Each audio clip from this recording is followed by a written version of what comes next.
The American dream, it's a phrase we've all heard before, and for decades, Americans largely agreed on what it meant. Well, now new data suggests that among young people, the American dream may not be defined the same way as older Americans do. NBC 10 political commentator Sue O'Connell is here. She walks us through the data.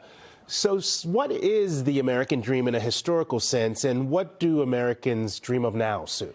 Well, Glenn, as long as America has been a country, we've had the American dream. The principle of the American dream, equality, liberty, and the pursuit of happiness, you know those words. They're in the U.S. Constitution.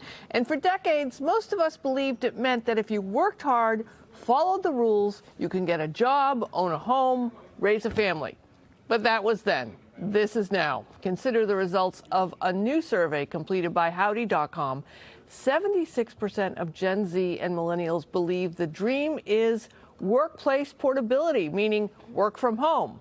And it turns out young people may not even need America to realize their American dream. 77% of those surveyed say they believe their lives would be better outside the U.S., and 51% say just leaving the country is the new American dream. Now, you may think there's some anti-American sentiment in those answers, and perhaps there is, but the study makes it clear. Young people want a job, and they prefer to work for an American company. They just don't want to have to come into the office every day, and would prefer to live everywhere as opposed to owning a single home in a single place. Some would define that as freedom. I mean, Sue, you talk about, working maybe on Zoom, but you're on a beach somewhere and you just don't show the video. Yep. That sounds like the American dream. But OK, but when we do say, work from home, it became popular, we know, because of the pandemic. Are we to believe the coronavirus has had this big of an effect? Well, in a way, Priscilla, yes. The pandemic obviously proved that some members of the American workplace could work from home or from anywhere. But the definition of the American dream always changes and was already changing. Consider this.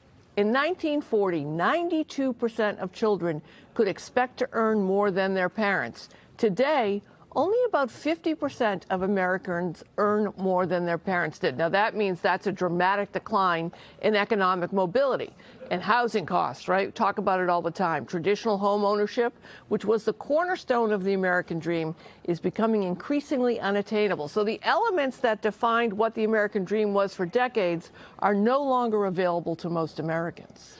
And Sue, I know for some people, having a family would be the American dream. Yep. So how does the fertility rate factor into all of this? So the fertility rate refers to how many children are being born per woman. In the U.S. here, and across the country in the world, obviously, the fertility rate has been declining for several years. It's now at a historic low of 1.64 expected births per woman's lifetime. For comparison, in 1960, when I was born, it was 3.5 children per woman. So there are many reasons why, including affordability. But many people will tell you, Glenn, like you said, a driving force to buy a home or put down roots is starting a family. So when people are delaying children and having smaller families, the need to stay put decreases, and that means it's easier to be a digital nomad.